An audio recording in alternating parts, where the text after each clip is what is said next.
ভাইরা, নওজওয়ানেরা, তরুণেরা, এ নবী পাকের প্রেমিকেরা, আল্লাহ পাক যেদিন কিয়ামত করে দেবে, ময়দানে মাশর হয়ে যাবে, হিসাব নিকাশটা হয়ে যাবে, জান্নাতীরা জান্নাতে চলে যাবে, জাহান্নামীরা জাহান্নামে চলে যাবে।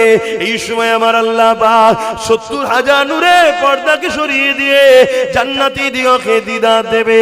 তার আগে মুহূর্তে আল্লাহ জিজ্ঞাসা করবে, হে আমার বান্দা বান্দীরা, দুনিয়া জমিনে তোমরা ছিলে, আমি আল্লাহ আমাকে তোমরা দেখোনি, কিন্তু আমার উপরে তোমরা ঈমান এনেছিলে। আমানতু বিল্লাহি, আমি আল্লাহ আমার উপরে ঈমান এনেছো, আমাকে তোমরা দেখোনি, তারপরও আমাকে খোদা বলে সিজদা করেছো, আমার হুকুম মেনেছো।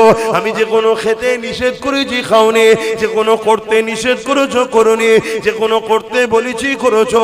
হে আমার বান্দা বান্দীরে, আজ আমি আল্লাহ ওয়াদা করেছিলাম তোমাদেরকে জান্নাত দেবো। এই জান্নাত আমি তোমাদেরকে দিলাম। বলো তো দেখি, তোমাদের কাছে দুনিয়াটা বেশি পছন্দ না আমার জান্নাতটা বেশি পছন্দ? জান্নাতীরা সবাই বলে উঠবে, ও রব্বি আল্লাহ, দুনিয়া কোথা আর জান্নাত কোথা? জান্নাতের তো কোনো তুলনা হতে পারে না। আল্লাহ পাক দুনিয়া থেকে লাখো কোটি গুণ বেশি আরো সুন্দর জান্নাত। আল্লাহ পাক ওই সময় বলতে লাগবে, আমার বান্দা বান্দীরে, তাহলে তোমরা কি আমার দুনিয়াতে আর যেতে চাও? সবাই বলবে, না আল্লাহ, ওই দুনিয়াতে আর যেতে চাই না, আমরা আপনার জান্নাতে থাকতে চাই, এই নিয়ামতকে ভোগ করতে চাই, এখানে হাসি খুশিতে থাকতে চাই। কিন্তু তাদের মধ্যে থেকে একদল যুবক দাঁড়িয়ে যাবে, দাঁড়িয়ে গিয়ে বলতে লাগবে, আমার আল্লাহ, আমরা দুনিয়াতে আবার যেতে চাই। আল্লাহ পাক যেমন পরীক্ষা নিয়েছিলেন হযরত বেলাল হুজুরকে, আল্লাহ পাক যেমন পরীক্ষা নিয়েছিলেন আমার নবী পাকের সাহাবা হুজুরকে, আল্লাহ পাক যেমন পরীক্ষা নিয়েছিলেন আম্মা জান সুমাইয়া হুজুরকে, আল্লাহ পাক যেমন পরীক্ষা নিয়েছিলেন তামাম আউলিয়া উলিয়া দিগাকে, এ যুবকেরা, তরুণেরা, বাপেরা, আল্লাহ পাক তোমাকে আমাকে পরীক্ষা নেবে। কখন কাকে কোন দিক দিয়ে পরীক্ষা নেবে আল্লাহ পাক ভালো জানে। তবে যুগে যুগে যিনারা পরীক্ষা দিয়েছে তেনাকে দেখে শেখো। আল্লাহ নবী একদিন মদিনার নববী শরীফে সাহাবাদেরকে লক্ষ্য করে বলতে লাগলে, এ বাবা সাহাবারা, কে আছো বাবা? ইসলামের উপরে জালিমদের চক্রান্ত হচ্ছে, গোপনে তারা সৈন্য তৈরি করেছে, ইসলামের উপরে তারা আঘাত দেবে। বাবা কে আছো বাবা? সাহাবারা, তোমাদের যার যেমন সামর্থ্য আছে ইসলামের জন্য তোমরা দান করো। এই যে দান করো বাবা, ইসলামের জন্য তোমরা দান করো বাবা। এই কথাটা শোনার সাথে সাথে সাহাবা হুজুররা যে যার ঘরে চলে গেলে, যার যার সামর্থ্য রয়েছে আল্লাহ নবীর কদমে দিবার জন্য নিয়ে আসতে চলে গেছে। কিন্তু নবী পাকের দরবারে একজন সাহাবী বসে বসে কাঁদতে লেগেছে। আল্লাহ নবীর নজরটা তার দিয়ে পড়ে গেল। এ বাবা সাহাবী রে, কেন তুমি কাঁদো বাবা? এই খুশির সময় তোমার কিসের কান্না? ওই সময় সাহাবী বলতে লাগলে, ইয়া রাসূলুল্লাহ, হাবিবাল্লাহ, আমি বড় আপনার গরীব সাহাবী, আমার দিবার মতো কিছু নাই, এই পরনার চাদরটুকু ছাড়া আর কিছু না। ইয়া রাসূলুল্লাহ, হাবিবাল্লাহ, এই রকম একটা সময়ে সমস্ত সাহাবা ভাইয়েরা যার যেমন আছে মাল দিচ্ছে, এর বিনিময়ে তারা জান্নাতটা কিনে নিচ্ছে। ইয়া রাসূলুল্লাহ, হাবিবাল্লাহ, আমি আপনার কদমে কিছু দিতে পারলাম না, জান্নাতকে কিনতে পারলাম না, এই জন্যে আমি সাহাবী কানতে লেগেছি। এ নওজওয়ানেরা, তরুণেরা, চিন্তা করে দেখে সাহাবা হুজুররা কিরকম তারা জান্নাতের জন্য, কিরকম তারা গরিব হওয়ার পরও আল্লাহ নবীর জবানের কথাকে বিশ্বাস করে তারা কানতে লেগেছে। হঠাৎ করে সাহাবী বলতে লাগলে, ইয়া রাসূলুল্লাহ, হাবিবাল্লাহ, আপনি আমাকে একটু ইজাজত দেন, আমি একবার ঘরে যাব। মাইকের আওয়াজে বুঝতে পারছেন তো সবাই? সাহাবী বললেন, হুজুর আমাকে ইজাজত দেন, আমি একটু ঘরে যাব। আল্লাহ নবী বললেন, যাও বাবা। ঘর বলতে আমাদের মতো নয়, পাতা দিয়ে ঘেরা। আপনি ভাববেন তাহলে ঘর রয়েছে তো, না, আমাদের মতো নয়। আমাদেরকে সব দিয়েছে আল্লাহ, কিন্তু আমরা নিজেরাই আল্লাহ ভোলা হয়ে গেলাম। আর তাদেরকে আল্লাহ কত দিক দিয়ে পরীক্ষা নিয়েছে, সব পরীক্ষায় তারা বিজয় হয়ে প্রমাণ দিয়েছে, আল্লাহ আমি আপনাকে আপনার হাবিবকেই চাই। জোরে বলুন সুবহানাল্লাহ। তা সাহাবী ঘরে গেলেন, পাতা দিয়ে ঘিরে একটা ঝুপড়ি, বাইরে থেকে ডাক দিলেন বাসির। ছোট্ট একটা বাচ্চা ছেলে বেরিয়ে এসছে, সাহাবীর ছেলে। বাপ ছেলেকে ধরে আদর করছে, চুমা দিচ্ছে। হঠাৎ করে সাহাবীর চোখের পানি ওই বাচ্চা সাহাবীর মাথায় পড়ছে। বাসিরের মুখ তুলে বলছে, আব্বা আজকে কাঁদছেন কেন? আমি জানি আপনি আমাকে বড় ভালোবাসেন, কেন আমার মা নেই দুনিয়ায়, এজন্য আপনি মা আপনি বাপ, আজকে কাঁদছেন কেন?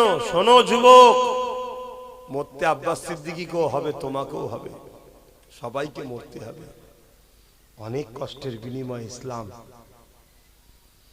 আজকে আমাদের গাফলতির জন্যে, আমাদের উদাসীনতার জন্যে, আমাদের লোভ লালসার জন্যে, আমাদের একদল মুসলিম সমাজের মধ্যে মুনাফিকদের চক্রান্তের শিকার হওয়ার দরুন, আমাদের বেঈমান নেতাদের ঝান্ডা ধরে ঘোরার দরুন আজ আমার ভারত ও আমার বাংলা তো ইসলামের উপরে সন্ত্রাসবাদীদের ক্ষমতা কিন্তু বেড়ে গেছে। এটা আমাদের গাফলতির জন্য হয়েছে, আমাদের দোষে হয়েছে। এই সন্ত্রাসদেরকে দমন আমাদেরকেই করতে হবে। যেমন ভুলটা আমরা করেছি, এর প্রায়শ্চিত আমাদের দিতে হবে। আর যদি বলো যে পারবো না, দুনিয়াতেও আল্লাহ আরো তোমাদেরকে লিজ্জাত করবে, আরো তোমাদেরকে অপমান করবে, আরো বেইজ্জতি করবে। এই গত পরশুদিন দেখলাম মারতে মারতে উলঙ্গ করে চেক করেছে মুসলমান না মুসলিম। বিহারে দেখেছেন কি? মারতে মারতে মারতে মারতে তাকে চেক করে মেরে কি বলে হসপিটালে ভর্তি, ডেট। এগুলো আমাদের পাওনা। কিছুদিন আগে দেখলেন না, ব্রিকেটে প্যাটিস বিক্রি করছিল, মার খেলো এখানে, ও দুদিন পরে এখানেও জানে মেরে দেবে। সব কিছু আমাদের দোষে হয়েছে। আর এই পাপের প্রায়শ্চিত কাদেরকে করতে হবে? আমাদেরকেই। যদি চাও তোমার বাচ্চারা ইজ্জতের সাথে থাক এবং তোমার আখিরাত কামিয়াব হোক, তোমাকে প্রায়শ্চিত করতেই হবে। ভুল আমি তুমি করেছি, কত কষ্ট সাহাবারা করেছে। ওই সময় বাসির জিজ্ঞেস করছে, আব্বা আপনি কাঁদছেন কেন? আল্লাহ নবী সাহাবী বলেন, বাবা ছেলে রে, আল্লাহ নবী দরবারে বসেছিলাম, রাসূলুল্লাহ সাহাবাদেরকে বলতে লাগলে, কে আছো বাবা ইসলামের জন্য মাল দাও, কে আছো বাবা ইসলামের জন্য মাল দাও।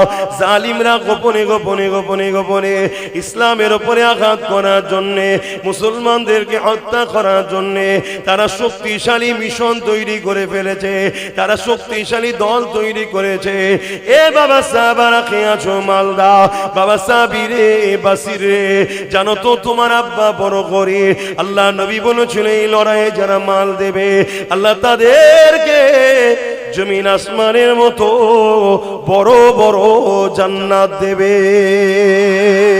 এ বাবা বাসিরে, আমি তোমার আব্বা বড় গরিব বাবা, তুমি তো জানো পরনা চাদর ছাড়া কিছুই নাই। তাই বাবারে আমি মন স্থির করেছি, আমি রাসূলুল্লাহকে তো কিছুই দিতে পারলাম না, আমি রাসূলুল্লাহর কাছে গিয়ে সবাই মাল দিচ্ছে, আমি তোমার আব্বা নিজের জানটাকে ওই লড়াইয়ের জন্য দান করে দেব।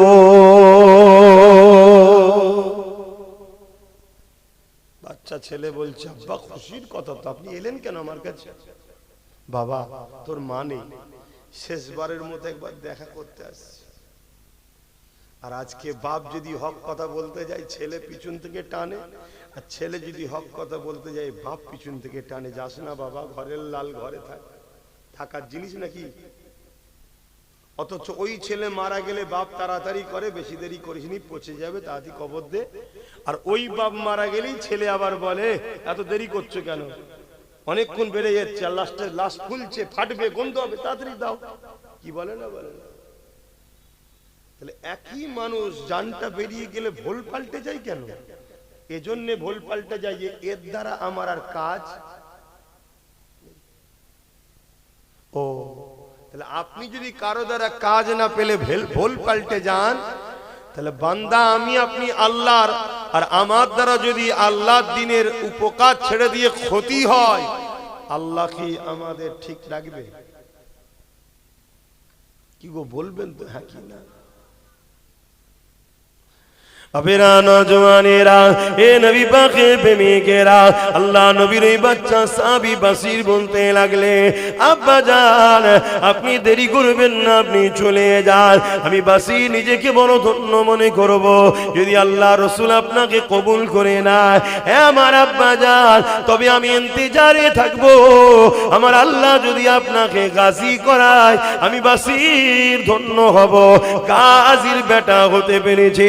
আর আল্লাহ যদি আপনাকে শহীদ করে যায়, কিয়ামতের দিনে আল্লাহ পাককে বলবো, ও রব্বি আল্লাহ, দিনের জন্য যখন আমার বাপের প্রয়োজন হয়েছিল, আমি বাসির আমার মা ছিল না, দুনিয়ায় আমার বাপই শুধু একমাত্র সাহারা ছিল।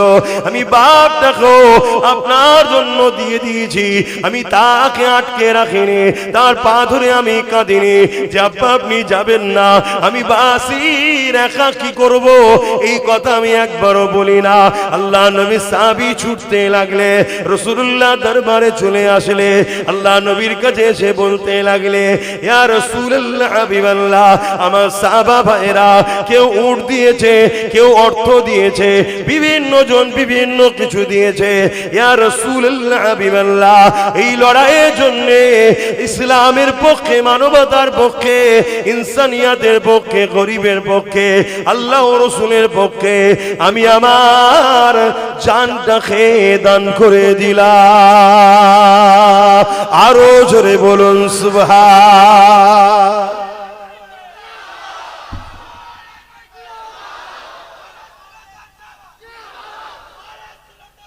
জিন্দাবাদ। ভাবো ভাইরা, এই আলোচনা কেন করা হচ্ছে? যাতে করে তোমাদের মধ্যে এই ভাবনাটা আসে যে আজ যদি আমরা জাগি, আজকের হাজারো ফেরাউনের রাতের ঘুম হারাম করে দিতে পারি, কিন্তু কাল যেদিন জাগবে সেদিন কিন্তু আর কিছু করার থাকবে না। কেন? সেদিন তোমার আমার ঈমান থাকবে, কি সন্দেহ আছে? কথা বুঝে আসছো তো নাকি? কেউ হারাম খাদ্য খাইয়ে খাইয়ে আমাদেরকে ঈমান দুর্বল করছে, কেউ বিভিন্ন পথ দিয়ে আমাদের ঈমান দুর্বল করছে, কেউ আমাদেরকে ভয় দেখিয়ে বেঈমান বানাচ্ছে।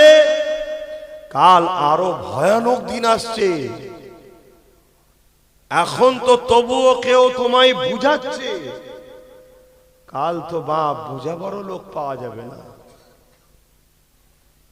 কে কথা বলতে যাবে ভাই? কে কথা বলতে যাবে? দেখছো না মুসলমানদের দুশ্মন মুসলমানই। একটা ধর্মীয় মাহফিল হবে, জলসা হবে, সেখানেও কিলিকবাজি হচ্ছে না, হয়নি? বল তাহলে বলো দুশ্মন কারা আমাদের? তাহলে আজ তো তবুও কেউ হাল ধরেছে, চল ও বেরিয়ে গেছে গাদ্দার, তো কি হয়েছে, আমরা মরে গেছি নাকি? আজ তো কেউ তো হাল ধরে নিয়েছে। কি ধরেছে না? ধরে না। কিন্তু যত দিন যাচ্ছে তত জালিম বাড়ছে, আর জুলুম তখন বাড়ে যখন হক বলার লোক সমাজে কমে। আজ যদি হক বলার লোক বাড়ে, সমাজে জুলুম কমে যাবে। আমার নওজওয়ানেরা, তরুণেরা, এ নবী পাকের প্রেমিকেরা, আল্লাহ নবী, নূহ নবী, দয়া নবী কতটা কষ্ট করেছে ইসলামের জন্য। এ নওজওয়ানেরা, ইসলাম বলতে আমরা কি বুঝি? ইসলাম বলতে বুঝি দাড়ি, টুপি, নামাজ, রোজা, মসজিদ, মাদ্রাসা, এটাকেই শুধু আমরা ইসলাম বুঝি। না না না, এটাও যেমন ইসলাম, মনে রাখবেন তার আগে এই জমিনের উপর রাসূলুল্লাহ যখন এসেছিল, এই জমিনের মানুষ কোন জালিম হয়ে গিয়েছিল, এই জমিনের উপরে ইনসাফ ছিল না, এই জমিনের উপরে মানবতা ছিল না, এই জমিনের উপরে মা বাপের সম্মান ছিল না, এই জমিনের উপরে নারীর অধিকার ছিল না। বাপেরা নিজেরা নিজেদের নারী দিবকে জন্ত পুঁতে দিত। এ যুবকেরা, তরুণেরা, আল্লাহ নবী তাদেরকে বুঝিয়েছে, বাবারা তোমরা নারীগুলোকে জন্ত পুঁতে দিও না। নারী হলো আল্লাহ পাকের শ্রেষ্ঠ একটা নিয়ামত, যার ঘরেতে প্রথম কন্যা সন্তান হবে, এর মানে ওই নারীর বাবাকে আল্লাহ পাক জান্নাতে সুসংবাদ দিল। এ নওজওয়ানেরা, তরুণেরা, আল্লাহ নবী জমিনের উপরে এসে মায়ের মর্যাদা ফিরিয়েছে, বাপের সম্মান ফিরিয়েছে। এই যে আজকে বাপগুলো আপনার ছেলে আপনাকে যে সম্মান এখনো দিচ্ছে, এটাই মাহফিল হয়। আমরা এসে বলি আল্লাহ নবী বলেছে বাপ হলো জান্নাতের দরজা, যে বাপকে বেজার করলো তার জন্য জান্নাতের দরজা আর খুলবে না। আমরা এসে বুঝাই আল জান্নাতু তাহতা আকদামুল উম্মাহাত, এ ছেলেরা মা হলো জান্নাত, যে মাকে বেজার করবে সে জান্নাত আর কোনোদিন পাবে না। কিন্তু যে মা বাপকে রাজি করবে, মান রাদি আনহু ওয়ালিদাহু ফালান আনহু রাদি, যে মা বাপকে রাজি করবে আমার আল্লাহ তাদের উপরে রাজি হয়ে যাবে। আল্লাহ নবী আরো জানাচ্ছে আন আবি উমামা আন্না রাসূলানে ওয়ালা ইয়া রাসূলুল্লাহ মা হাক্কুল ওয়ালিদাইনি আলা ওয়ালাদি ওয়ালা হুমা জান্নাতু কানারুকা। এ বাবা ছেলেরা, এক ব্যক্তি আমার রাসূলুল্লাহকে এসে জিজ্ঞাসা করতে লেগেছে, ইয়া রাসূলুল্লাহ হাবিবাল্লাহ, মা বাবার উপরে ছেলেদের হক কি? আল্লাহ নবী জানিয়ে দিলে হুমা জান্নাতু কানারুকা, তোমরা যদি মা বাপকে বেজার করো, মা বাপকে আঘাত দাও, মা বাপকে কষ্ট দাও, তাহলে তুমি জাহান্নামী হয়ে যাবে। আর মা বাপকে যদি রাজি করো, মা বাপকে যদি খুশি করো, আমার আল্লাহ ওই ছেলেকে জান্নাতি বানিয়ে দেবে। আরো জোরে বলুন সুবহান। জিন্দাবাদ আল্লাহ। এই যে আমরা এসে শিখাই, রসুলের কথা বলি, আজও আমাদের যুবকরা যারা শোনে, যারা রসুলকে মানে, তারা তবুও মা বাপকে এখনো পিয়ার করে। কিন্তু বাপ মারও তো উচিত যে আমার বাচ্চা যেন আল্লাহ রসুলের বিরুদ্ধে না যায়, ছোটবেলা থেকে ট্রেনিং দেওয়া দরকার আছে না? না, ওটাও তো মাথায় রাখা দরকার যে স্কুলে যাচ্ছিস যা, কলেজে যাচ্ছিস যা, ইউনিভার্সিটিতে যাচ্ছিস যা, খবরদার আল্লাহ রসুলের বিরুদ্ধে যারা হবে তাদের সঙ্গে বন্ধুত্ব করবি না। একটা হিন্দু, একটা সাঁওতাল, একটা বাগদি, বিভিন্ন ধর্মের লোক আল্লাহ রসুল মানে নে, এটা ভিন্ন বিষয়। ও মানে নে, ভুল করছে কি ঠিক করছে ও জবাব দেবে। কিন্তু অনেকে আছে মানে না, উপরন্তু আবার বিরোধীও করে। এই বিরোধী করার অধিকার কে দিল? এই কথা বুঝছেন না, বোঝেন না? এই যারা বিরোধী করবে, প্রকাশ্য খুলে আম দুশ্মনী করছে, এটা জানার পরও তাদের সঙ্গে মিশতে নিষেধ। অনেক মুসলমান আছে যারা আল্লাহ রসুলের বিরুদ্ধে খুলে আম কাজ করছে, আছে না? তো এইগুলো আজও আমরা শিখাচ্ছি, তাই তো আপনারা রাসূলুল্লাহর মহব্বত আপনাদের ছেলেদের অন্তরে পাচ্ছেন, তাই তখনও সভ্যতা আছে। কিন্তু সমাজ তো চাই না এখানে ইসলাম থাক। কি চাই? শুধু যে প্রকাশ্য ইসলামের দুশ্মনরা যে ইসলাম থাক চাই না এমনটা শুধু নয়, মুসলমানদের মধ্যে একটা বড় অংশ মুনাফিক গাদ্দার আছে, তারাও চাই না ইসলাম থাক। আমরা এই মশলাটাকে, আমার ভাইয়েরা এইদিকে চলে এলে কেন আবার? তাহলে ওটা খুলে দাও না, খুলে দিয়ে চট দিয়ে দাও, বসে যাক। শুনছেন? এদিকে দেখে কেন? সময় কারো ইন্তজার করবে না, রোজ দুটো দুটো করে জলসা, শরীরও আজ চলছে না। আর প্রত্যেকটা জায়গায় গেলে আল্লাহর সিস্টেম দেখো কেমন, যেখানেই যাই কম বেশি সাল দেয়। আর আজকে ঘর থেকে আনতে ভুলে গেছি, আজকে কিছুটা বেরোবার পরে মনে পড়েছে সাল টানতে ভুলে গেছি তো, কেন এইগুলো ঠান্ডা লাগছে তো, মনে মনে করছি জলসা গিয়ে দেখো আল্লাহর পরীক্ষা দেয়, কাজ কি দেয়নি। ওইখানেও যায়নি, প্রথমে জলসা করে এসছি আমি, একটা করেছি ওখানেও দেয়নি, আর এখানেও দেয়নি। না, এটা এটা খারাপ নিলেন নাকি? মানে আমি বুঝাতে চাইছি এটাই যে আল্লাহর পরীক্ষা দেবে। আল্লাহু আকবার। একবার দরুদ শরীফ আল্লাহুম্মা। বসো বসো, দাঁড়াওনি ভাই, বসো। ভালো ঘরে ছেলে, ভালো জায়গায় বসো।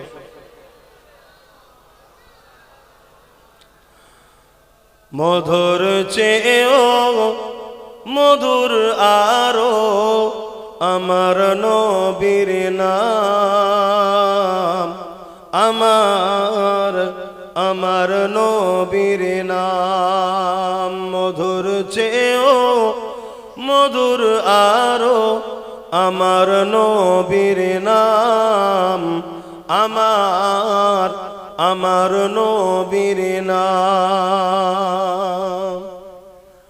ওই নামেরই মধু পিয়ে, ওই নামেরই মধু পিয়ে দোয়েল কোয়েল বেড়ায় গে।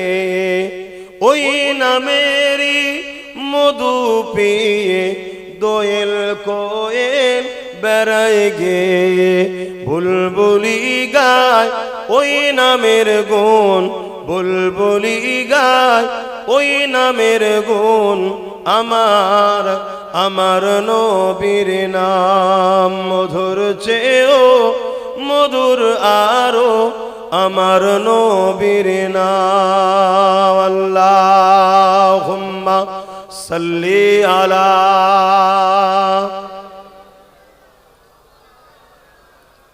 জবান খুলে ওয়ালা আলে।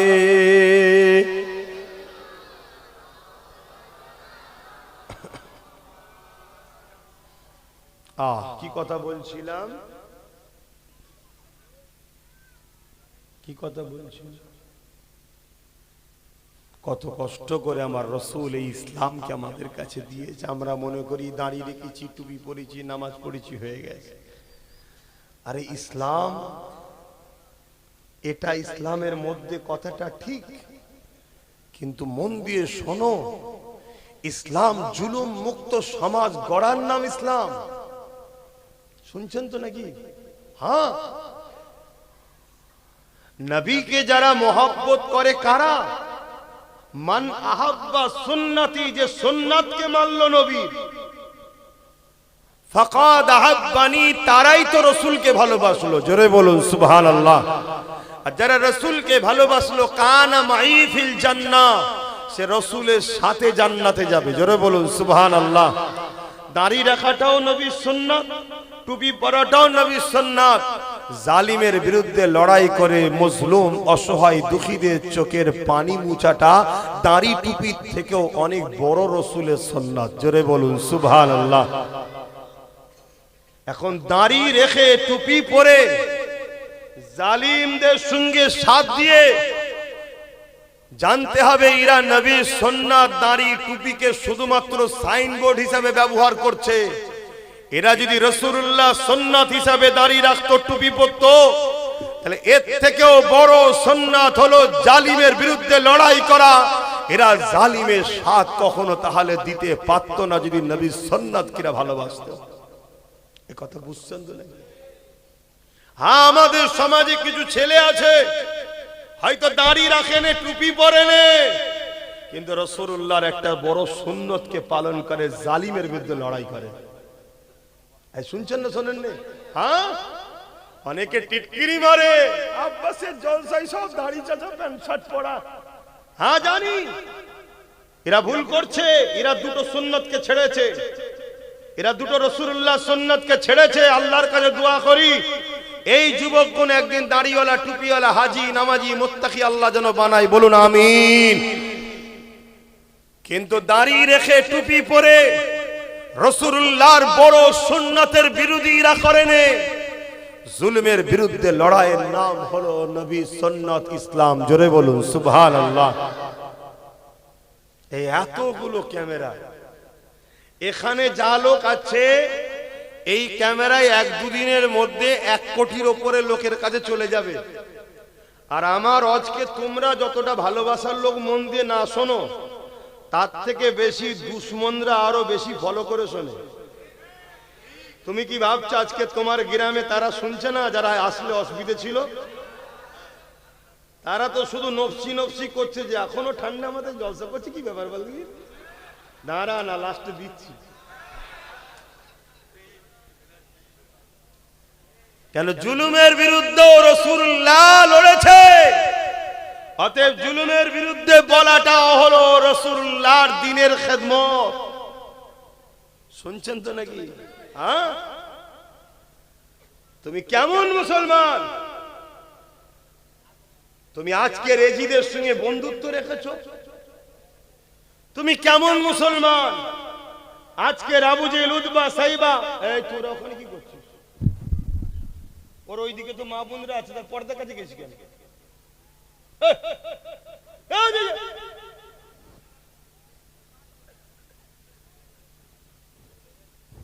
ও তো মা বোনরা আছে নাকি? তাহলে ওখানে কেন চলে যাচ্ছে? এই বীজখানে ডিস্টার্ব হয়ে গেলেই না অজের লাইন বন্ধ করে।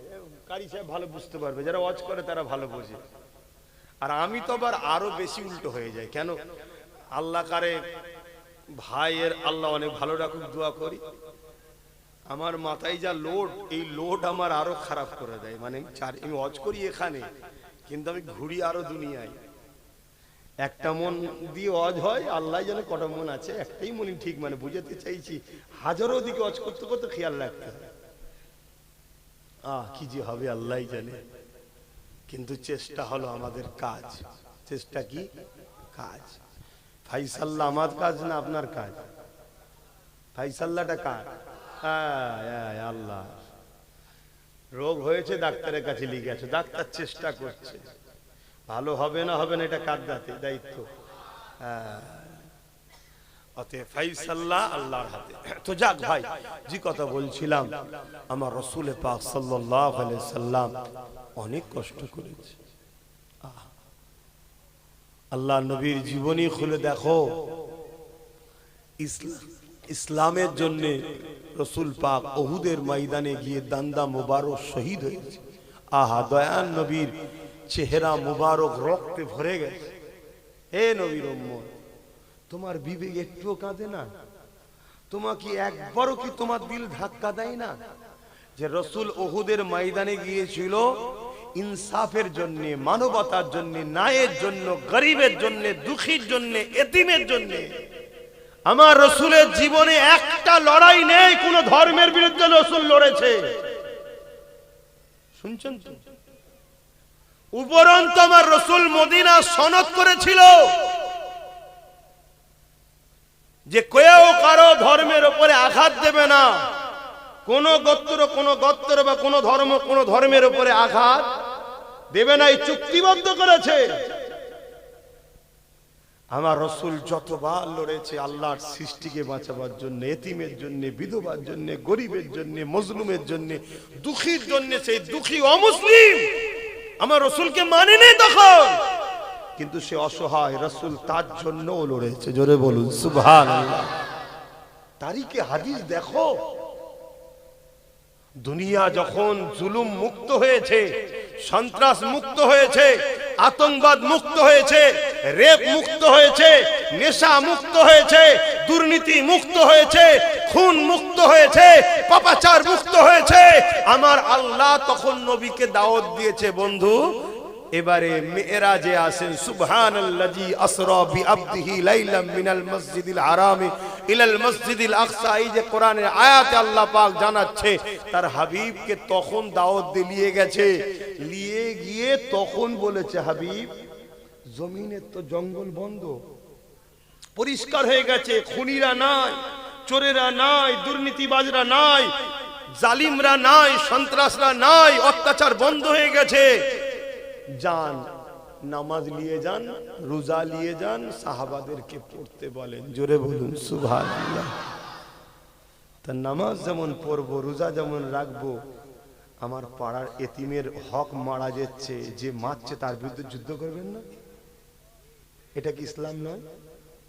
আমার পাড়ার নারীগুলোর উপরে জুলুম হচ্ছে, নারীর অধিকার নষ্ট হচ্ছে, গরিবের অধিকার নষ্ট হচ্ছে, মিথ্যাচার হচ্ছে, নিরীহ মানুষের নামে মিথ্যা কেস দিচ্ছে, জুলুম করছে, যারা করছে তাদের বিরুদ্ধে যুদ্ধ করবেন না? আমার রাসূল করেছে না করেনি? তাহলে আপনারা করবেন না? কিসের উম্মত? হাই রে আলেম উলামা, হাই রে মৌলী সাহেব, হাই রে পীর সাহেব, পীরজাদা সাহেব, বক্তা সাহেব, মুফতি সাহেব। হ্যাঁ, এটা ইসলাম নয়। আজ আমাদেরকে ইসলামের একটা বড় পাঠ ভুলানো হয়েছে। কিতাবুল মাগাজি কোনো মাদ্রাসায় পড়ানো বন্ধ হয়ে গেছে। সরকারি মাদ্রাসায় তো অনেক আগে বন্ধ হয়েছে। আমাদের যে ছোটখাটো খারিজি মাদ্রাসা আছে সেগুলো তো কিতাবুল মাগাজি পড়ানো বন্ধ হয়ে গেছে। কেন? সরকারি মাদ্রাসা ডাইরেক্ট সরকারের টাকা পেল, খারিজি গুলো পিছনে পিছনে ভেতর থেকে চাল আলু পেঁয়াজ নিচ্ছে সরকারের থেকে। আর সরকার বলছে রাত্রিরে লরি পাঠিয়ে দেবো, এক গাড়ি আলু চাল পাঠিয়ে দেবো। কিন্তু ওই কিতাবুল মাগাজিটা পড়াবে না, যেখানে বদরের কথা আছে, উহুদের কথা আছে, খাইবারের কথা আছে, মোতার কথা আছে। এই যে হক আর না হকের যে লড়াই হয়েছিল এইগুলো পড়াবে না। কেন? এইগুলো পড়লে যুবকদের মধ্যে একটা জোশ আসে, এদের মধ্যে একটা প্রেম জাগে, আরে আমরাও হকের পক্ষে লড়বো। এগুলো বন্ধ করে দাও। তাহলে কি চলছে বুঝতে পারছেন? এই জাতি তো প্যারালাইসিস রোগী টাইপের হয়ে গেছে। অন্যায় দেখলেও যেন মনে হচ্ছে দেখতেই পাইনি। আর অথচ ওমর ফারুক শুধু চিঠিটা লিখেছে, লিখে পাঠিয়েছে রোমের সম্রাটকে। পৃথিবীর দাদা তখন রোম, আমেরিকা আজকে যা দাদা, এর থেকে সুপার পাওয়ার তখন রোম ছিল। যে জুলুম যে হচ্ছে তোমার দেশে শুনছি, উমার কি আসবে রোমে? যে চিঠি পড়ে লিলিয়ে গেছে বইয়ে, যে সাহাবী ভাই তিনি বলছে উমারে ফারুক হুজুরের চিঠিটা পড়ে রোম সম্রাট উঠে দাঁড়িয়েছে, হাত পাতা থরথর করে কাঁপছে, চিঠির উল্টোই লিখছে, না জাহাপানা আমি জুলুম বন্ধ করছি, আপনাকে আসতে হবে না। কথা কিছু বুঝছেন? আর আজকে এত মুসলমান আমাদেরকে দেখে জালিমরা কি বলছে, ওদেরকে আরো মূর্খ বানা, ওর বাপকে দিয়ে তো বোম্বে দিয়েছি, ও ছেলেকে দিয়ে আরো কিছু করাবো। কি করছে না করেন? বোঝেন, ইসলাম মানবতার নাম, ইসলাম ইনসাফের নাম, ইসলাম না এর নাম, ইসলাম সন্তের নাম।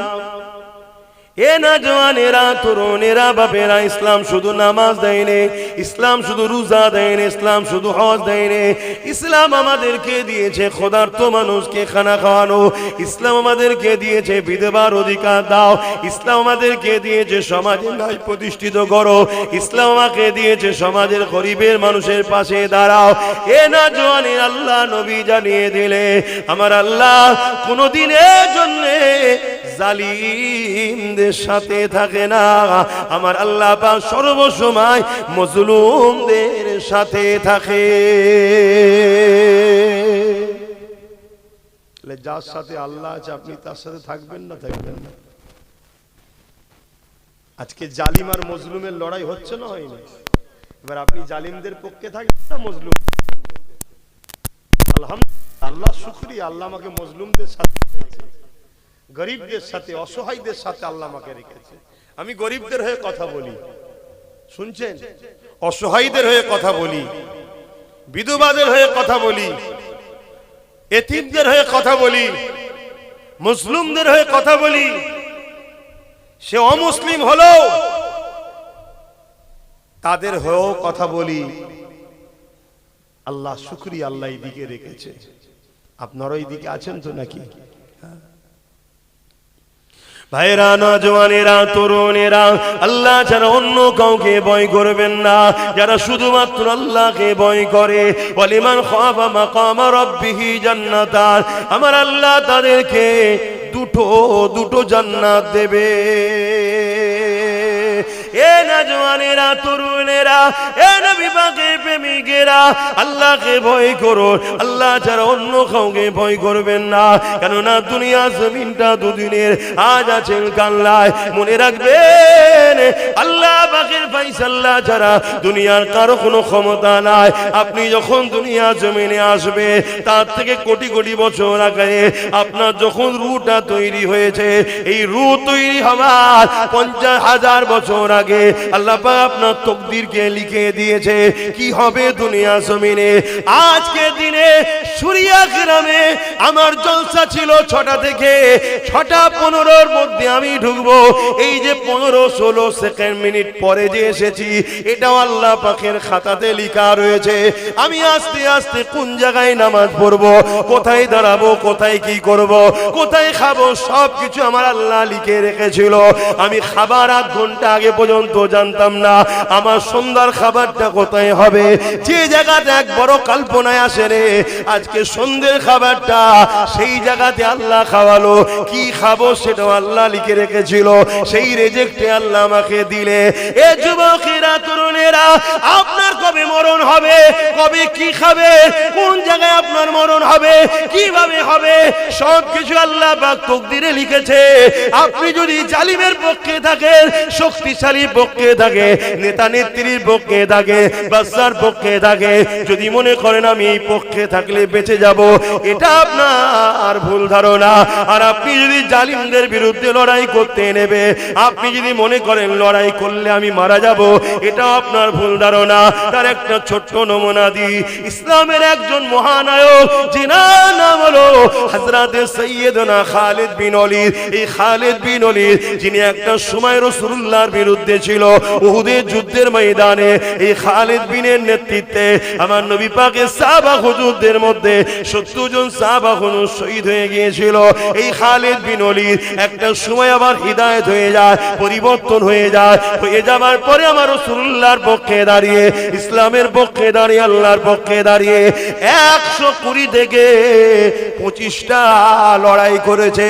প্রতিটা লড়াইয়ে যখন খালিদ বিন ওলীদ যেত, খালিদ বিন ওলীদ বলতে লেগেছে আমি দূরে কাদ নফল নামাজ পড়ে আল্লাহর কাছে দোয়া চাইতে থাকতাম, ও রব্বি আল্লাহ আপনার দ্বীনের জন্য লড়াই করতে করতে, গরিবের পক্ষে লড়াই করতে করতে, আপনার সৃষ্টির পক্ষে লড়াই করতে করতে, আপনার হাবিবের পাশে দাঁড়িয়ে লড়াই করতে করতে আমি খালিদ বিন ওলীদের আল্লাহ যেন শহীদের মরণটা নসিবে হয়। এই যে যতগুলো লোক আছি আমাদের এখানের মধ্যে কে কে আছে যে কোনোদিন মরবে না?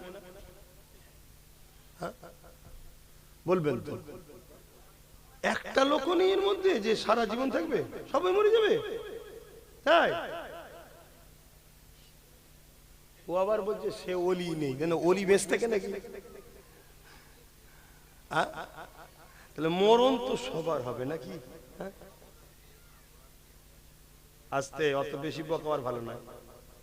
সুযোগ দিয়েছি বলে কাঁধে উঠতে যাওনি আবার, শুনছেন তো নাকি? তাহলে মরণ তো সবারই হবে। কিন্তু খালিদ বিন ওলীদ বলছে আমি প্রতিটা যুদ্ধ 120 থেকে 25টা লড়াই করেছি। ও লড়াই তো লড়াই, কেমন লড়াই শুনবেন, একটা লড়াইয়ের কথা বলছি। ওই রোম এম্পায়ারদের সঙ্গে লড়াই হচ্ছে, খালিদ বিন ওলীদের সৈন্য সংখ্যা হচ্ছে, উনি নেতৃত্ব দিচ্ছে 3000, আর রোম এম্পায়ারদের সৈন্য সংখ্যা হচ্ছে 2 লক্ষ। এই লড়াইয়ে তো খালিদ বিন ওলীদের নেতৃত্বে আল্লাহ আমাদের বিজয় দিয়েছে, জোরে বলুন সুবহানাল্লাহ। খালিদ বিন ওলীদ বলছে আমি এত দোয়া চাইছি যে আল্লাহ যদি আমার শহীদ নসিব করে, শহীদ নসিব করে। কেন শহীদের মরণটা হলো সব থেকে উত্তম মরণ, যে মরণ কিয়ামতের দিনে ওই অবস্থায় উঠাবে যে অবস্থায় দুনিয়াতে সে ইন্তেকাল করেছে, ওই অবস্থায় তাকে উঠানো হবে এবং বেহিসাব জান্নাত যাবে, জোরে বলুন সুবহানাল্লাহ। যে কঠিন দিন, মাথার গিলুগুলো গলে গলে নাক দিয়ে পড়বে, শরীর থেকে পাসিনা ঝরতে থাকবে। এই কঠিন দিনে তো যেখানে সবাই নফসি নফসি, আমার কি হবে, আমার কি হবে। এ যুবক, ওই দিনে আল্লাহ রসুলের জন্য যারা কুরবান হয়েছে, আল্লাহ রসুলের জন্য কুরবান মানে এতিমের উপরে জুলুম হয়েছে, তুমি এতিমের পক্ষে দাঁড়িয়েছো। জালিম যদি দেশের প্রধানমন্ত্রী হয় তারও বিরুদ্ধে লড়েছো।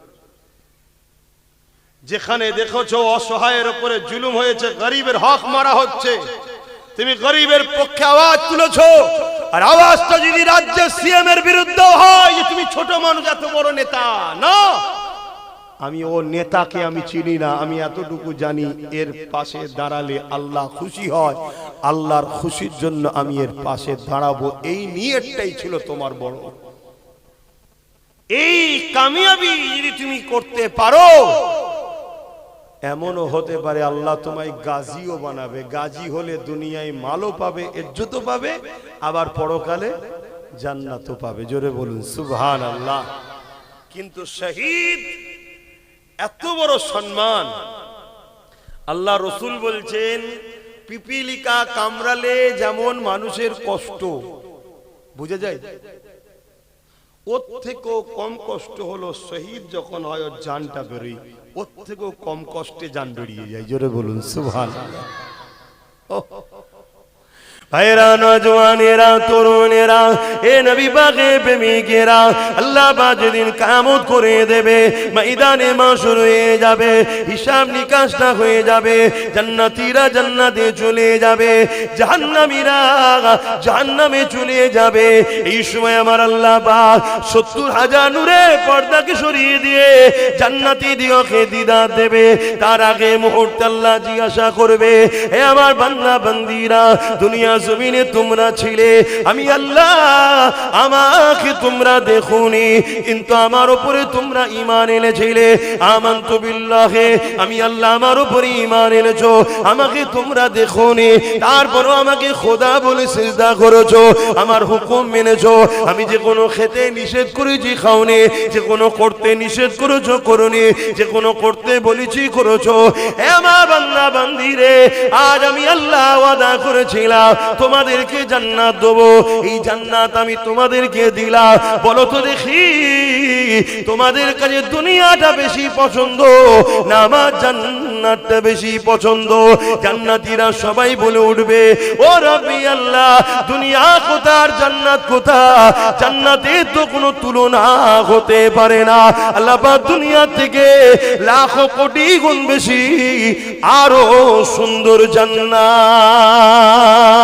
আল্লাহ পাক ওই সময় বলতে লাগবে, আমার বান্দা বান্দিরে, তাহলে তোমরা কি আমার দুনিয়াতে আর যেতে চাও? সবাই বলবে, না আল্লাহ, ওই দুনিয়াতে আর যেতে চাই না, আমরা আপনার জান্নাতে থাকতে চাই, এই নিয়ামতকে ভোগ করতে চাই, এখানে হাসি খুশিতে থাকতে চাই। কিন্তু তাদের মধ্যে থেকে একদল যুবক দাঁড়িয়ে যাবে, দাঁড়িয়ে গিয়ে বলতে লাগবে, আমার আল্লাহ, আমরা দুনিয়াতে আবার যেতে চাই। শুনছো যুবক, আবার দুনিয়ায় যেতে চাই। আল্লাহ পাক জিজ্ঞাসা করবে, বান্দারে, দুনিয়ায় এমন কি নিয়ামত পেয়েছো যেটা আমার জান্নাতে পাচ্ছ না? দুনিয়া কি জান্নাতে থেকেও ভালো? ওই সময় তারা বলতে লাগবে, না আল্লাহ পাক, দুনিয়া তো অনেক নোংরা জায়গা, দুনিয়া অনেক কষ্ট খারাপ জায়গা, জান্নাত তো অনেক সুন্দর শান্তি জায়গা, জান্নাতের তুলনা দুনিয়ার সঙ্গে হতে পারে না, জান্নাত এত ভালো জায়গা। তবে আল্লাহ পাক, আমি আবার দুনিয়া এই জন্য যেতে চাই। কেন বান্দা দুনিয়ায় যেতে চাও? যুবক শোনো শোনো শোনো শোনো।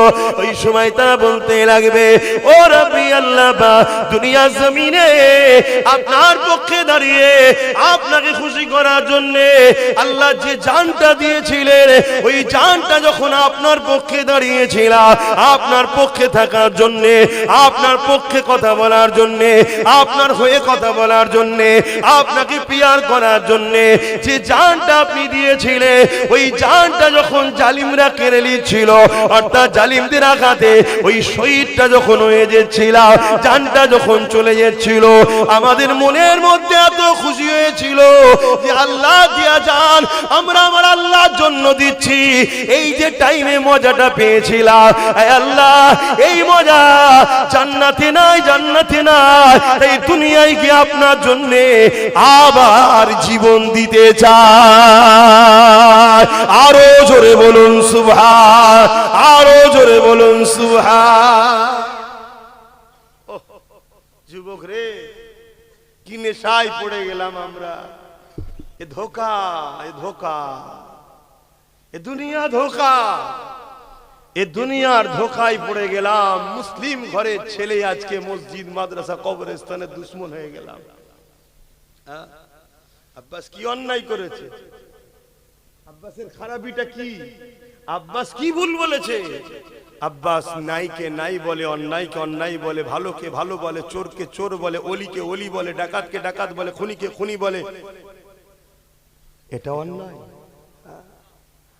কিন্তু আজ আমার কওমের এক শ্রেণী মানুষের কাছে এটাই তো অন্যায় হয়ে করে ফেলেছি আমি, যে আপনি আসবেন, নামাজের কথা বলবেন, রোজার কথা বলবেন, দোয়া করবেন, চলে যাবেন।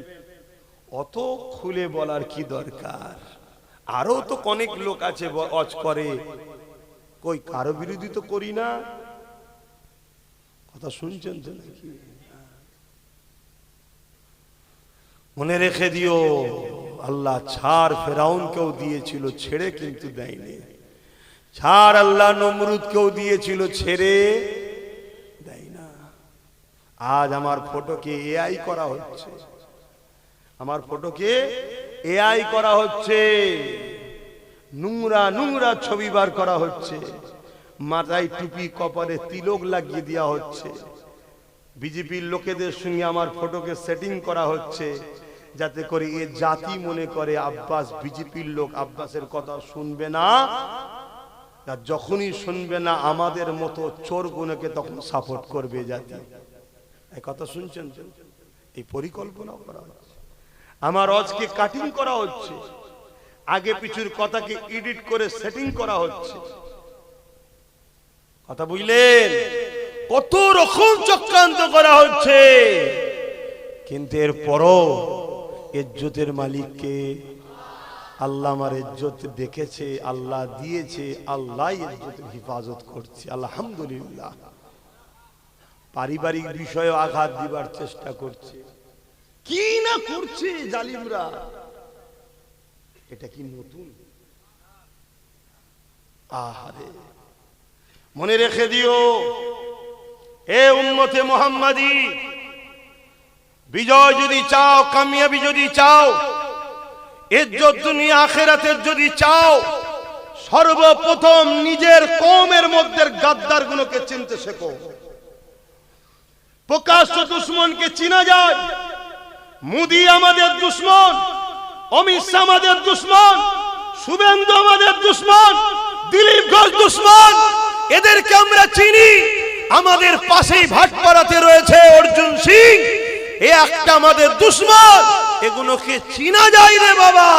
কিন্তু তোমার আমার ভেতরে মুসলমান সেজে নামের আগে মোহাম্মদও আছে, তোমার আমার কওমের মধ্যে সেজে একদল গাদ্দার আছে না নাই? আওয়াজ আওয়াজ আওয়াজ। ওই গাদ্দার গুলোকে আগে চেনো, আর গাদ্দার গুলোর সঙ্গে সাহাবা হুজুররা যে ব্যবহার করেছিল তৎকালীন মুনাফিকদের সাথে, ওই ব্যবহার করো, তবে তোমরা বাঁচবে। শুনছো? এ গাদ্দাররা হলো শিয়ালের পাট নিয়েছে, খাদ্যকে ধরে ধরে ধরে ধরে ধরে ধরে রাজা মুসাইয়ের কাছে পৌঁছাচ্ছে। শুনছে? অতএব এই গাদ্দারকে চেনো। আমার নবী পাক সাল্লাল্লাহু আলাইহি ওয়াসাল্লামের অনেক কষ্ট দিয়েছিল তৎকালীন সময় মুসলিম সুরাতে মুনাফিকগুলো, অনেক কষ্ট দিয়েছে। এই যে উহুদের লড়াইয়ের ময়দানে আর বদরের লড়াইয়ের ময়দান, দুটো ময়দানের কথা বলছি। আর যতগুলো লড়াই হয়েছে আমি আবার বলছি, বড় পাওয়ারের সাথে পুরো বিশ্বকে চ্যালেঞ্জ দিচ্ছি। মানুষটা ছোট হতে পারি, কথাটা তো আমার নয়। আমার নবী কখনো কোন ধর্মের বিরুদ্ধে লড়াই করেনি। আমার নবী লড়াই করেছে জালিমদের বিরুদ্ধে, সন্ত্রাসদের বিরুদ্ধে, খুনিদের বিরুদ্ধে, ধর্ষকদের বিরুদ্ধে। এবারে বলো, খুনি জালিম ধর্ষকদের বিরুদ্ধে লড়াই করাটা দরকার আছে না নাই? এই লড়াই আমার রাসূল করেছে। এই লড়াইকে যারা অপছন্দ করে জানতে হবে তারা আজকের দিনে ধর্ষকদের পক্ষে, আজকের দিনে তারা খুনিদের পক্ষে, আজকের দিনে তারা জালিমদের পক্ষে।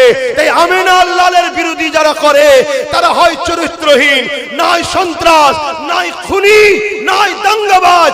আমিনা আল্লাহর বিরোধী কোনদিন পৃথিবীর কোন ধর্মের সভ্য ভদ্র লোক করেনি।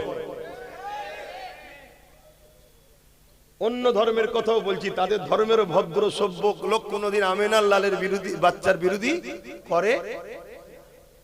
আমার দেশের গান্ধী বাবু আমার রাসূলুল্লাহর পক্ষপাতিত্ব করেছিলেন, বলেছিলেন শাসক তো করতে হবে ওমর ফারুকের মতো। আর ওমর ফারুক তো মুহাম্মদ সাল্লাল্লাহু আলাইহি ওয়াসাল্লামের আদর্শে গড়া একজন ছাত্র। জোরে বলুন সুবহানাল্লাহ। শুনছেন ভাই? হ্যাঁ, তো বলেন আমার রাসূল পাক সাল্লাল্লাহু আলাইহি সাল্লামকে আঘাত দিয়েছিল মুনাফিকরা। একটা হলো বদরের ময়দান আর একটা হলো উহুদের ময়দান। বদরের ময়দানে নবী ও নবীর সাথীদের ছিল মাত্র 313 জন, আর জালিমদের ছিল 1000। আর জীবনের প্রথম লড়াই, জীবনের প্রথম নবীর সাথে যে কজন কলমা পড়েছে, নবীর ছায়া সাথী হয়েছে, সঙ্গী সাথী হয়েছে, জীবনের প্রথম তারা খাজুরের ডালে লড়াই করতে নেমেছে সন্ত্রাস জালিম আবু জেহেল উতবা সাইবার বিরুদ্ধে।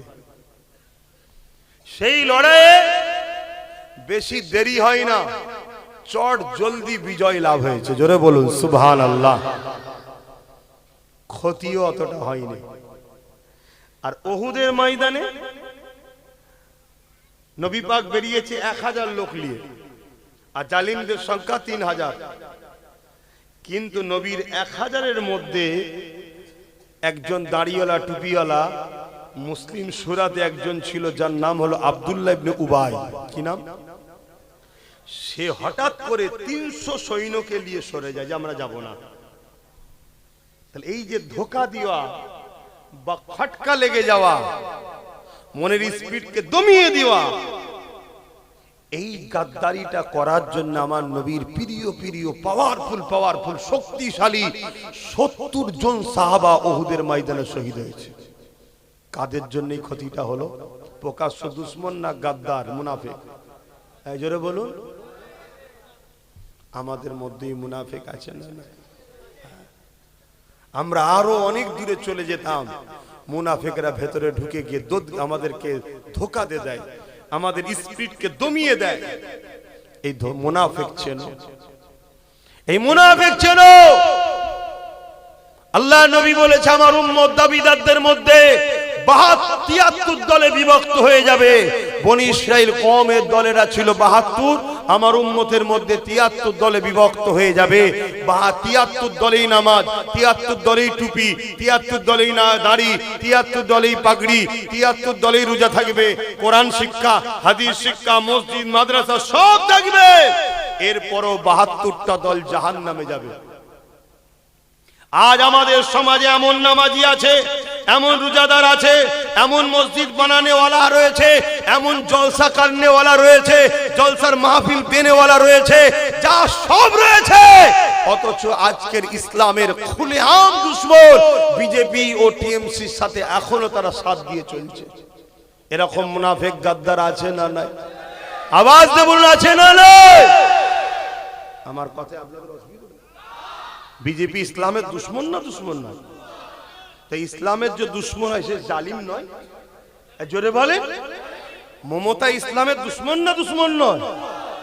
এ তো বিরাট বড় দুশমন। ও তো প্রকাশ্য দুশমন, আমরা অনেক দিন ধরে জানি।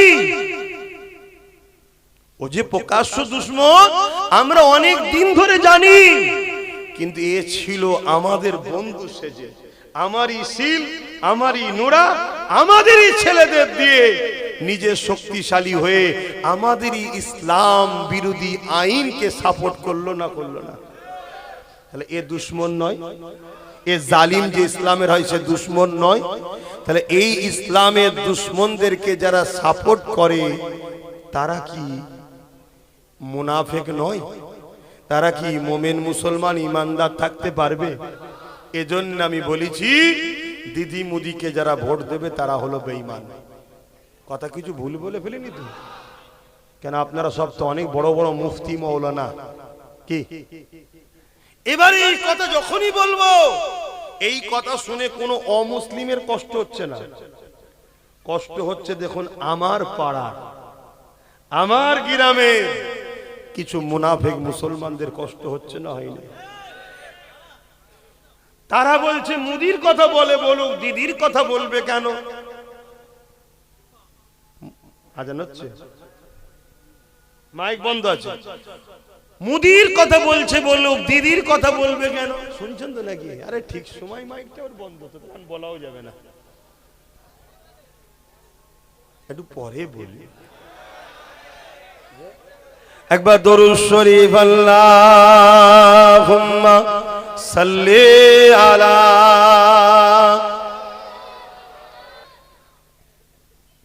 আল্লাহ রসুল বলছেন কেউ জালিম জানার পরেও যদি কেউ তার দল করে, তার সাথ দেয়, তাকে সহযোগিতা করে, তাকে ভোট দেয়, আল্লাহ রসুল বলছে, এবার ভোটটা আপনি বলবেন রসুল্লাহর কথা কি আছে? না, সাপোর্ট করা। ভোটটা সাপোর্ট করা তো নাকি, তাকে শক্তিশালী করার জন্য তো ভোট দেওয়া। আল্লাহ রসুল বলেছেন কেউ জালিম জানার পরে, আমার আব্বারা শুনবেন, বিশেষ করে মা বোনরাও শুনবেন, ১,১২০০ টাকায় বিক্রি হয়ে যাচ্ছে। শোনেন,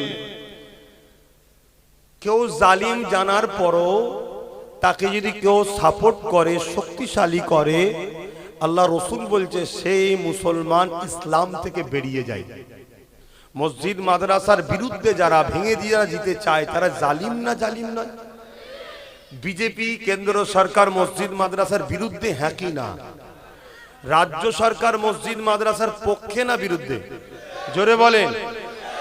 নিউ টাউনে মসজিদের জায়গা চুরি করে বিক্রি করার প্ল্যান করেছে না করেন? উপরন্তু 11 লক্ষ টাকা সম্পদ বিশেষ একটা ধর্মের নামে এমনিতে দিচ্ছে, অথচ দেশের টাকাতে। শুনছেন তো নাকি? যাক, তারপরও আমি ওই দিকে যাচ্ছি না, কিন্তু আমার ধর্মের জায়গা চুরি করছে না করেনি? এই যে রাজ্য সরকার দুর্গাপুরে বোল্ডুজার দিয়ে মাদ্রাসা ভেঙেছে না ভাঙেনি? রাজ্য সরকার বলছে কোরআন শেষ হয়ে যাবে, আমার উন্নতি শেষ হবে না। এ কোরআনের দুশ্মন, হ্যাঁ কি না? কোরআনের এটা মিথ্যা কথা বললো না? বললো না? যারা কোরআন দিন ইসলামের দুশ্মন, তাদেরকে কেউ যদি তারা যে করছে, এটা জালিম না? জালিম নয়? রসুল বললেন জালিম জানার পরে তাকে যদি কেউ শক্তিশালী করে, সাথ দেয়, ভোট দেওয়াটা শক্তিশালী করার জন্য দেওয়া হয় না, হারাবার জন্য। আল্লাহ রসুল বলছেন সে মুসলমান ইসলামে থাকবে না। তাই যেমন বিজেপিকে সাপোর্ট করা চলবে না, রাজ্য সরকারকেও সাপোর্ট করলে ইসলামে থাকতে। জোরে বলেন। মুসলিম শরীফের হাদিস, আল্লাহ রসুল বলছেন, এই আমার বাপের কথা শোনাচ্ছি না, মন দিয়ে শুনছেন তো? আমার মা বোন ভালো করে শোনে, এমন দিন আসবে 10-20টা মানবরূপী কুকুর ছিঁড়ে ছিঁড়ে খাবে, কিচ্ছু করতে পারবে না। মা বোনেরা, যদি শুধরে না যাও, আমাদের পাওয়ার একটাই আল্লাহ রসুল, আমাদেরকে যুগে যুগে বাঁচাচ্ছে আল্লাহ রসুল। আর তুমি যদি আল্লাহ রসুলের দল দুশ্মনদের দল করো, আল্লাহ রসুল তাদের হাতে তোমাকে মিটাবে। সূরা বাকারাতে কোরআনে আল্লাহ বলছে। তাই বলছি শোনো, রসুলের হাদিস মুসলিম শরীফ, আল্লাহ রসুল বললেন অন্যায় দেখলে হাত দিয়ে রাখো। কেন্দ্র সরকার যে আইন করছে, নাই না অন্যায়? ওয়াকাফ লুটতে চাইছে, নাই না অন্যায়? হাত দিয়ে যদি রুখতে না পারো, মুখ দিয়ে প্রতিবাদ করো। যদি মুখ দিয়ে প্রতিবাদ করতে না পারো, অন্তর থেকে ঘৃণা করো। তা যদি না করে কেন্দ্র সরকারকে কেউ ভোট দেয়, তার ঈমান থাকবে? কেন রসুল বললেন অন্যায় দেখলে হাত দিয়ে রুখতে হবে। যদি হাত দিয়ে রুখতে না পারো, মুখ দিয়ে প্রতিবাদ করো। যদি মুখ দিয়ে প্রতিবাদ করতে না পারো, অন্তর থেকে ঘৃণা করে দূরে সরে যাও। এই তিনটে কথা বলে রসুল বললেন অন্তর থেকে ঘৃণা করে দূরে সরে যাওয়া হলো সব থেকে দুর্বল কমজোর ঈমান। কিন্তু তুমি অন্তর থেকে ঘৃণা করে দূরে সরে যাওনি, উপরন্ত তাকে তুমি ভোট দিচ্ছ যাতে সে শক্তিশালী হয়। তার মানে সে মসজিদ মাদ্রাসাকে আরো ভাঙুক। সেই কেন্দ্র সরকারকে যারা ভোট দেবে, তাদের ঈমান থাকবে। ঠিক তেমনি এই কেন্দ্র সরকারের আইনকে যে রাজ্য সরকার মেনে নিচ্ছে, তাকেও ভোট দিলে ঈমান থাকবে। এ ভাইরা, 72 দল জাহান্নামে যাবে। 72 দলই আলেম আছে। অনেক আলেম আছে তালাকের ফতোয়া 20,000 টাকা দিলে জায়েজ করে দেয়। তাদের পাল্লাই পরে ঈমান নষ্ট করবে না। আমি চ্যালেঞ্জ ওপেন দিচ্ছি, দিদি মুদির দলে অনেক মোল্লা মলি সাহেব আছে। যেমন ব্রিটিশরা একদল আলেমকে আন্দামান সেলুলার জেলের মধ্যে রেখে কালা পানির সাজা খাটিয়েছে। আবার ওই ব্রিটিশরা ভারতের একদল আলেমকে মাসে মাসিক ভাতাও দিত, মাইনে দিত। তাহলে আলেম দুই ধরনের হলো না? তা আজকে দুই ধরনের আলেম আছে। একদল আলেম আছে জালিম শাসকের জুলুমকে শরিয়াতের দৃষ্টিকোণের নামে মিথ্যা ফতোয়া দিয়ে সমাজের মানুষকে জালিম আলেমের দিকে নিয়ে যাবার জন্য চেষ্টা করে। তাদেরকে সরকার মাসে মাসে ভাতা মাইনে দেয়। আর একদল আলেম আছে যারা ব্রিটিশের সময়তে মার খেয়েছে। আজকেও একদল আলেম আছে আজকের ব্রিটিশদের বিরুদ্ধে লড়াই করে তারা মার খেতে রাজি আছে, কিন্তু আমিন আর লালের দিনকে শেষ হতে দেবে না। এখন বলো, দালাল উলামাদের সাথে থাকবে না নবীর দ্বীনের পক্ষে যারা গোলামি করে নবীর দ্বীনের দুশমনদের সঙ্গে লড়াইয়ের কথা বলে সেই উলামাদের পক্ষে থাকবে? এটা ডিসাইড করা তোমাদের দরকার আছে না নাই? আল্লাহ নবী বললেন জমিনের উপরে আসমানের নিচে আখেরি জামানায় সবথেকে নিকৃষ্ট হবে উলামারা। এখন বলো, জালিম শাসকদের পক্ষে দালাল উলামাদের সাথে থাকবে তোমরা? তাহলে নবীর দ্বীন বাঁচাবার জন্য এই জালিম হুকুমতদের বিরুদ্ধে চাও হাত তুলে দেখাও। হাত লম্বা করে তুলবে, তুলে রাখবে। হাত লম্বা করে তুলে রাখো। ডায়ে বাঁয়ে দেখো, পাশে দেখো, কেউ তুলতে বাকি আছে কি? তুলতে বাকি আছে কি দেখো। কেন আমাদের মধ্যেও গাদ্দার ঢুকে থাকে রে বাবা, কথা বুঝে আসছে? দেখো কেউ নেই তো, যদি থাকে তার সঙ্গে ঝগড়া করবে না, শুধু চিনে নেবে যে এর গোড়াতে গন্ডগোল আছে। এর কোথা গন্ডগোল? গোড়াই। কেন মুসলমানের বেটা যত খারাপই হোক, যত গুনাহ করে ফেলুক, যত বদমাইশি হোক, কমসে কম দ্বীনের ক্ষতি করতে পারে না। কথা মাথায় শুকছে? এটা মনে থাকবে। এই কথাটা আমি বলার দরুন আবার একটা বয়স্ক আলেমের অজকে কেটে আমার সঙ্গে সেটিং করেছে। তিনি নাকি বলছে দেওয়া যাবে। তিনি কবে বলেছিল দেওয়া যাবে? যখন এই জালিম বলেছিল 10,000 মাদ্রাসা দেবো। এই বিশ্বাসঘাতক যখন বলেছিল আমি থাকতে মুসলমানদের চিন্তা নেই, তখন বলেছিল দেওয়া যাবে। কিন্তু আজকে যখন এই বিশ্বাসঘাতক চিটিংবাজকে ধরা পড়েছে যে এ মুখোশ এক, মুখ এক, আগে ছিল ঘুমটা দিয়ে তাই পেতনির মুখটা বোঝা যায়নি, ঘুমটা খুলে পেতনির মুখ দেখা যাচ্ছে। এ মাদ্রাসা মসজিদ ওয়াকফের দুশমন, বিজেপির দালাল, বিজেপির সাথে রয়েছে। এখন আর একেও সাপোর্ট ইমানদারদের বৈশিষ্ট্য থাকতে পারে? তাহলে ওরও বিরুদ্ধে লড়াই হবে, এরও বিরুদ্ধে লড়াই হবে। পারবে তো লড়তে? এদের হাতে অনেক মেশিন আছে, পুলিশ আছে, টাকা আছে, পারবে লড়াই করতে? আরে এদের কাছে যা থাকে থাকুক, গে যাক। আমাদের কাছে জীবনটা আছে, আল্লাহ রসুলের জন্য হাসতে হাসতে দিয়ে দেবো। কিন্তু এদের চামচাগিরি আমরা করে জাহান্নামে যেতে পারবো না। কথা ক্লিয়ার? আর এতটুকু মনে রেখে দিও, আল্লাহ পরীক্ষা লিয়া শুরু করেছে আমাদের। এই পরীক্ষায় আমাদের কামিয়াবি হতে হবে, বলো ইনশাআল্লাহ। আমার মা, আমার বোন, পরিবর্তন হন, নাই এমন ছেলে আল্লাহ দেবে। এই ভিক্ষা খাওয়া, ভাতা খাওয়া, টাকা নিয়ে সে ছেলে দিন রাত উঠতে বসতে চুলের মুঠি ধরে বক্সিং মারবে। এই সমাজে হয় না, হয় না? মাকে মেরে ফেটিয়ে ফেলেছে, ঠিক না বেটি? ও শুধু ছেলের দোষ দিলে হবে? বাপ মার দোষ আছে বলেই তো ছেলে এত খারাপ হয়। বাপ মা যদি রসুলের সুন্নাত তরিকায় সংসার করে, রসুলের সুন্নাত তরিকায় ইনকাম হালাল খাদ্য খায়, রসুলের সুন্নাতের তরিকায় পাক পবিত্র ভাবে মা চলে, তার মায়ের ওই মায়ের পেটের বাচ্চা খারাপ হয়ে যাবে। এই কথা মাথায় ঢুকছে না? ঢুকে না? একটু সাবধান হবেন। মা দুশ্মন মনে করবেন না, বোন দুশ্মন মনে করবেন না। আমি আপনার নবীর বংশের আওলাদ, আপনাদের বাঁচাবার চেষ্টাই বলি। শেষ কথা, ওয়াকফ নিয়ে যে লড়বে সে আমাদের বন্ধু না যে মিটাবে সে বন্ধু? যে বলো, জোরে বলো। নওশাদ সিদ্দিকী নবী বংশের ছেলে, ওয়াকফ নিয়ে লড়ছে না লড়ে নে? আপনারা বলুন, লড়ছে না লড়ে নে? সুপ্রিম কোর্টে কেস চালাচ্ছে না চালায়নি? রাজ্য সরকারের কেস করা দরকার ছিল না ছিল না? কিন্তু কেস করেনি, উপরন্তু বিশ্বাসঘাতক হয়েছে। বলেছিল আমি থাকতে চিন্তা নেই, কিন্তু সাথ দিয়েছে না দেয়নি? তাহলে এই জায়গায় দাঁড়িয়ে থেকে আপনারা যদি ওয়াকফের পক্ষে হন, একটা ধর্মগুরু হিসাবে জানতে চাইছি, নওশাদের সাথ দিয়ে ওকে আরো শক্তিশালী করা দরকার আছে না নয়? কারা একমত হাত তুলে দেখান, কারা একমত হাত তুলে দেখান। মাশাআল্লাহ মাশাআল্লাহ, আল্লাহ কবুল করে বোন, আল্লাহুম্মা আমিন। এটা একটা পীরের আওলাদ হিসাবে মুরিদকে জিজ্ঞেস করলাম। আমার শেষ কথা, একটা চক্রান্ত চলছে দাদা পীরের সিলসিলাকে ক্ষতি করার, ওটাও রাজ্য সরকার করছে। বিগত সরকার যখন ভুল করেছিল, দাদা হুজুরের আওলাদদের মধ্যে কেউ কেউ বিরোধী করেছিল না, করেনি? কিন্তু বিগত সরকারের লোকেরা দাদা হুজুরের আওলাদদের গালিগালাজ করেছিল। কিন্তু এই সরকারের মাদকপুষ্ট গুন্ডাগুনো দাদা হুজুরের আওলাদদের গালিগালাজ করছে না, করেনি? তার মানে লক্ষ্য হলো দাদা পীরের সিলসিলাটাকে মিটিয়ে দাও। কেন? বাংলায় সংখ্যাগরিষ্ঠ সিলসিলা হলো ফুরফুরা দরবার শরীফ।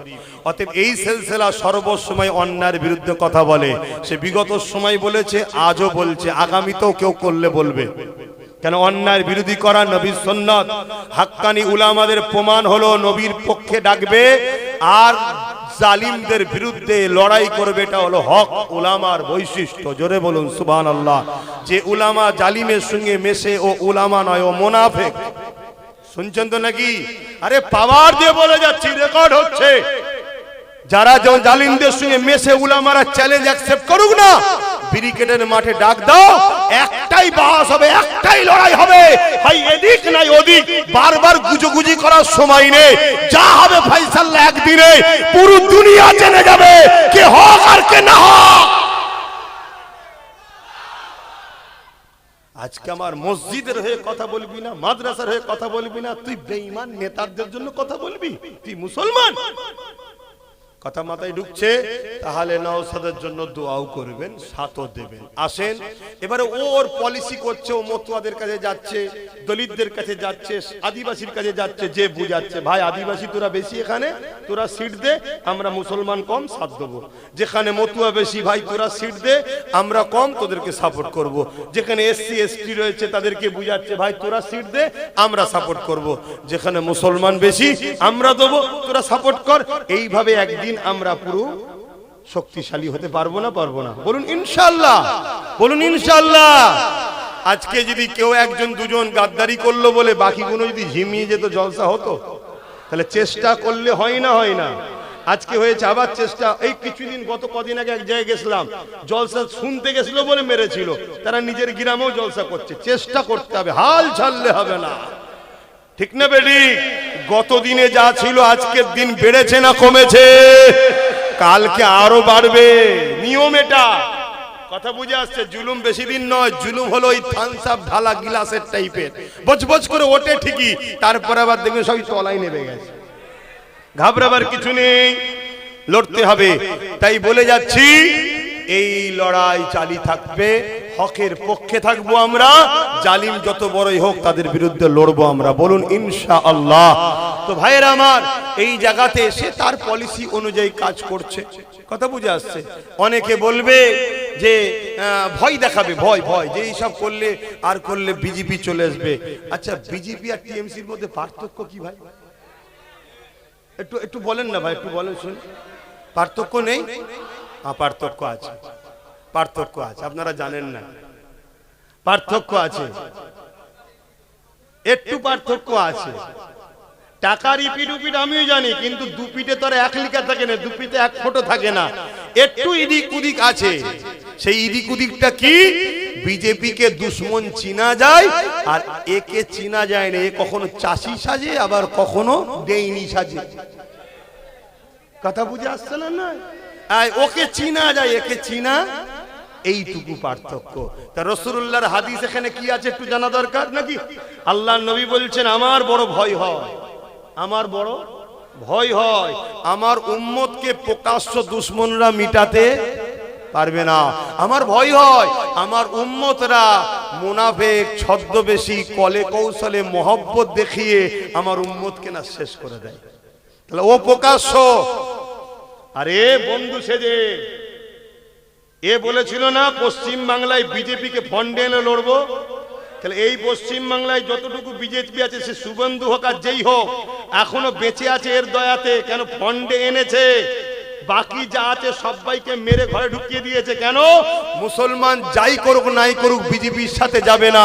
বিজেপি যদি ফন্ডে থাকে মুসলমানকে আমি ফ্রিতে পাবো, এই পলিসি করে বিজেপিকে ফন্ডে এনেছে এ। কিন্তু এখন ছুঁচো গিলা টাইপের হয়ে গেছে। ভাইপো এত দুর্নীতি করেছে, এ নিজে বাঁচতে গেলে আমাদেরকে মারতেই হবে। দেখলেন না ওয়াকাফ সাপোর্ট করলো, তারপরেই 32,000 চাকরি অ্যালাউ হয়ে গেল। কিছু বুঝতে পারছেন? এসব আপনাদের মাথায় ঢুকবে না, এত ডিপ বলছি না। আমি শুধু এতটুকু বলবো, ধর্মগুরু ঘরের ছেলে হিসাবে আমার ধর্মের উপরে যে আঘাত দেবে সে আমার দুশ্মন হ্যাঁ কি না? আমার মসজিদ মাদ্রাসার উপর যে আঘাত দেবে আমার দুশ্মন হ্যাঁ কি না? তুই রাজনীতি করছিস, রাজনীতি করবে যা, আমি ধর্মগুরু ধর্ম করব। কারো মধ্যে যদি প্রশ্ন জাগে হুজুর জলসায় এসে এইসব বলছেন কেন, আমি একটাই কথা বলবো, ওরে মুনাফিক, আগে গিয়ে ওদেরকে বলগে যা যে রাজনীতির নামে মসজিদ মাদ্রাসা কবরস্থানের বিরোধী করছো কেন? তুমি রাজনীতি করছো, রাজনীতি করো, ধর্মে হস্তক্ষেপ করো না। তাহলে আমি হুজুর এসে শুধু জলসা করব, রাজনীতির বিষয়ে কথা বলবো না। কথা ক্লিয়ার? আর কথা নয়, সালাম দেবো ইয়া নবী। মাইক বন্ধ করতে হবে, মাইক বন্ধ করতে হবে।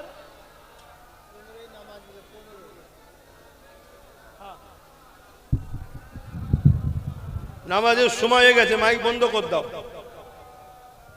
ওষুধ দেওয়া হয়ে গেছে, এবার যার কপাল ভালো সে পরিবর্তন হবে। শোনানো দরকার আমার কি, যে ওষুধ খাবে সে সুস্থ হবে না হবে না?